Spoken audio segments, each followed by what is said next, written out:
What's going on, everybody? Welcome back to another video. I do want to talk about the Winnipeg Jets, as usual today, but I do want to talk about something that's freaking me out a little bit with them, and it has to do with the trade deadline. The Jets went out at the All-Star break and traded for Sean Monahan. The price was a first-round pick this season, as well as a third-round pick if the Jets win the Stanley Cup in 2027. Now, I don't mind Sean Monahan. I think, he fills a lot of holes. I've made a video about it already, giving my reaction, where I think he does definitely help in the face-off dot, where the Jets desperately need help.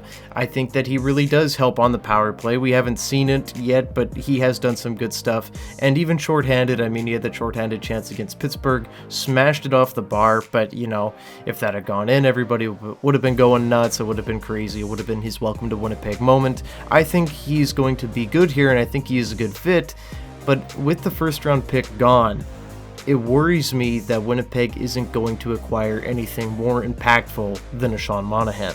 And that's not to say that Monahan's not impactful. I think he is. I think he's a fine second-line center, but I don't think that he's a game changer by any means. And, if he proves me wrong in the future, I'd be delighted with that. But I still, to this day, I don't think that he's a game changer, and I don't think that many people really see him as one. In general, I don't think I have to really tiptoe around that at all. But I just worry that this is really the big move that the Jets have done this year, in a year where they are supposed to be a contender, competitive team, and I'm a little bit worried that Sean Monahan may bring the biggest impact out of anybody that they trade for, if there are any more trades coming. I assume that they'll try to upgrade the D, but without the first round pick, I worry about the caliber of player that the Jets can acquire at the deadline. I don't think they need some superstar or anything like that, but word on the street right now is Chris Tanev costs a second round pick, and that's kind of what, the starting talks are at. The Jets have a second round pick. That's not a problem. And I think that if that was all that it would cost for Chris Tanev, that deal would have already been done. There are many teams wanting Chris Tanev, and I imagine at some point, if it hasn't happened already, a team is going to be willing to give up a first round pick to the Flames. Now, Chris Tanev, great defenseman, awesome player. I would have loved if the Jets gave up a first-round pick for him, because you know what you're getting with Chris Tanev. That is a guy that's going to put his nuts on the line every single night and compete, and would be fantastic in the playoffs. But you kind of screw this up for yourself now, wasting that first, not wasting, I don't like saying that on Sean Monahan, but overpaying for Sean Monahan, giving up a first. I like the aggressiveness, and I don't believe the Jets were really, keen on giving up a first. I don't think they were like, yes, we're going to give up our first round pick for Sean Monahan and this conditional third. Rumor has it there was another team in there trying to acquire him. I like that the Jets pounced when they did. They got aggressive, they got their guy. However, now they're in a position where if they're looking for impact, they may have to do stuff that they've never done before, and that is trade some of their prospects. Now, I'm not saying, trade Rucker McGroarty for Chris Tanev or anything like that. I'm not saying ship Brad Lambert out of town and, stuff like that. I'm not saying that that's what I want the Jets to do. However, the focus right now should be winning now.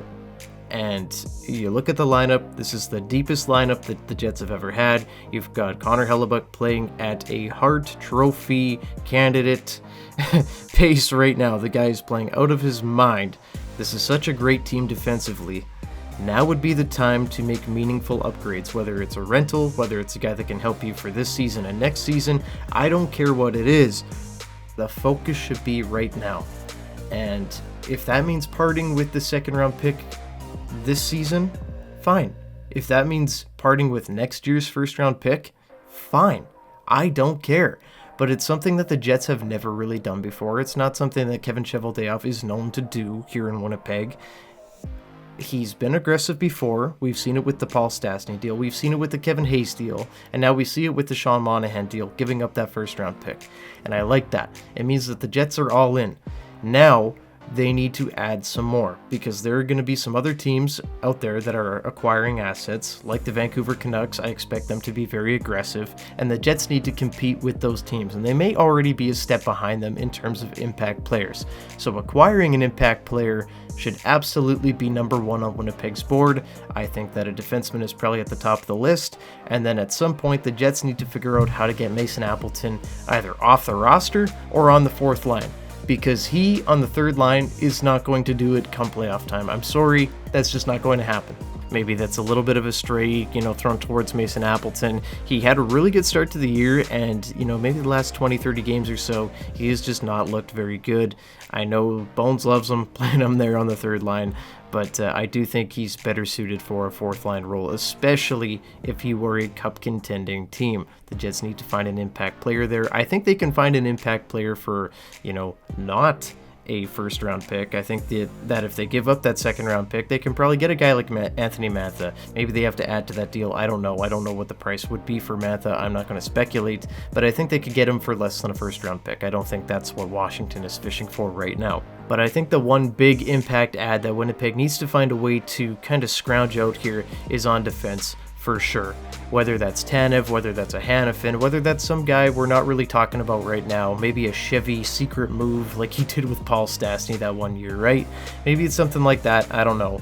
But they do need to desperately upgrade the defenseman, bringing in an impact player to give Josh Morrissey, a little bit of help, because him and DeMello, they play solid, they're great. But after that, you've got two pairings that are just pretty good, and you need them to be better than that, or at least your second pairing needs to be better than pretty good.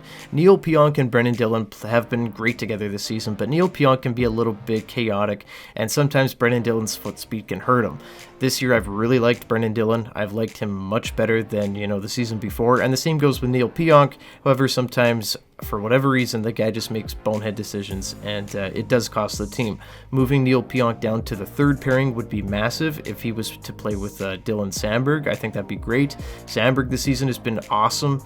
Great step forward for him this year. Maybe one of the, underrated younger guys in the league on defense. Love Dylan Sandberg. He's doing great things. It would be addition by subtraction as well, moving Nate Schmidt into that 7th D spot, because to be quite frank, Nate Schmidt has not been good this season. I don't think that's been a secret. He's been healthy scratched a lot, for Logan Stanley. And, right now as I make this video, they're a pairing and they're an absolute disaster together. They are not good. Both of those guys, I don't want to see come playoff time. If there's an injury and Schmidt has to come in, fine. Whatever, he's serviceable, but ideally you don't want him playing come playoff time, because he will be getting exposed, he will be getting picked on, and that's something the teams will be watching film on. They will be going after Nate Schmidt and exposing him.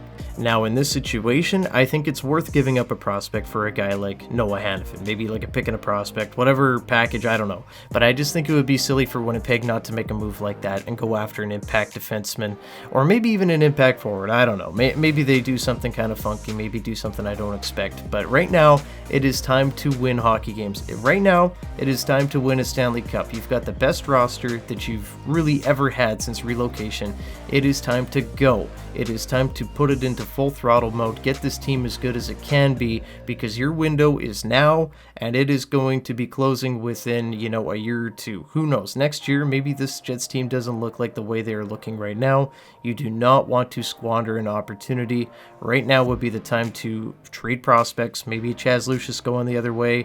Maybe if the deal's really good, maybe Brad Lambert has to go the other way. Prospects are not a for sure thing, but you know what is?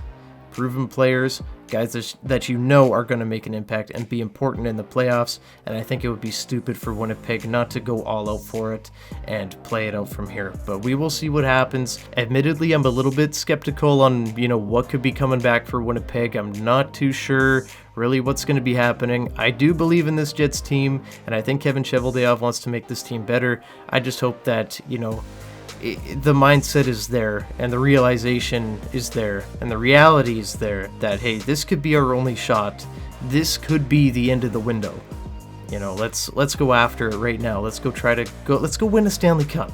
End of the day, let's just go try to win a Stanley Cup.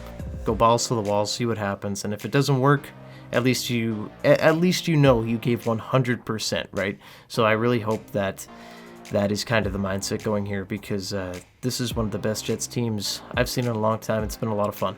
But with that said, everybody, thank you so much for watching. As always, leave a comment down below what you guys think about the Jets' current situation at the trade deadline. I want to hear from you guys. Leave a like and subscribe to the channel if you haven't already, and I'll see you guys in the next one. Go Jets, go.